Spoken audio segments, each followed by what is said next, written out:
before the storm because the figures only include the very beginning of the East Coast lockdowns. The Federal Treasurer, Josh FRYDENBERG, joins me now from Canberra. Treasurer, thanks for joining the latest again. Nice to be with you, Michael. The figure is positive, but I guess the monster's hiding under the bed and could scare the heck out of you in the September quarter.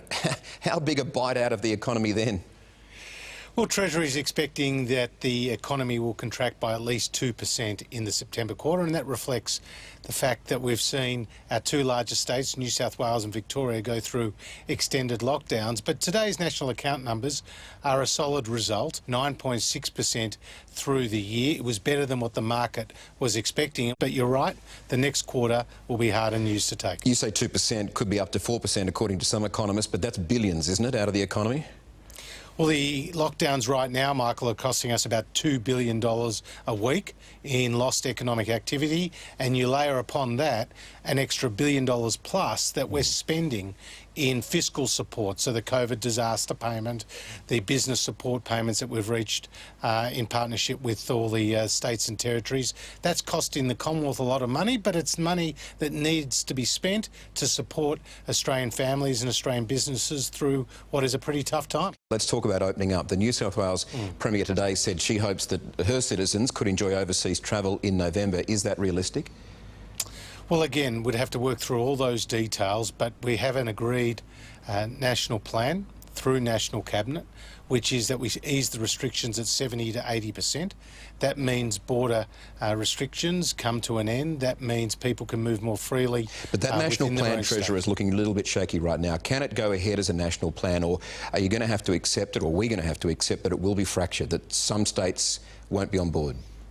Well, I think it's really important that it goes ahead because, as we saw in Victoria today, an acknowledgement from Premier Andrews that you can't eliminate the Delta variant. The same applies in Queensland or Western Australia. They may keep their borders closed, but eventually this Delta variant will find its way into other communities. I mean, I think there's been a real sea change, actually, in the public sentiment towards living with the virus as opposed to living with these longer lockdowns. I mean, one of the big issues right now is the surge in teenagers going to hospitals with mental health issues. In Victoria, more than 340 teenagers a week are turning up at hospitals with mental health issues. This is a 160% increase on what the numbers were pre-pandemic. In New South Wales, it's about a 50% increase. And we probably all know, I certainly do, families, friends whose kids have really, really struggled. And so we've got to get the balance right. We've got to try to prevent COVID spreading, but we've also got to ensure that people can get their lives back, can have hope for the future. 100% agree with that. The stick approach doesn't seem to be working with some premiers, particularly Mark McGowan in Western Australia. Is there a carrot that can get him over the line and open that border once these targets are achieved? Well, I think the carrot is his economy. What you hear back from people in Western Australia is about labour force shortages in the construction sector, in their mining sector, and having people move more freely between states will be good news for that Western Australian economy.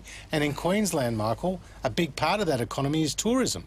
And so we need those borders to open up so that people from the southern states can fly into Queensland, spend their money and create jobs. You mentioned the labour shortage before. Is it crucial that we can get more foreign workers back into the country to help things like the tourism and hospitality industries when they reopen? Well, ultimately we will see international students, we will see skilled workers, we will see tourists and of course Australians coming back home. We will see that movement across our borders much more frequently. We've got to take the medical advice before taking those steps. But already you've heard the Prime Minister talk about home quarantine as opposed to hotel quarantine. I think that's where the system is going. One last question. You're living in the lodge with the PM. How's that going? He's great company. We play a bit of billiards, watch a few movies, and of course talk a lot of shop. To be honest, I'm not thinking about myself, not thinking about him. I'm thinking really right now about all those Australian families who are watching your show, who are living through lockdowns, and we want to ensure that they can see that light at the end of the tunnel. Spot on. Treasurer, thanks for your time. Thanks, Mark.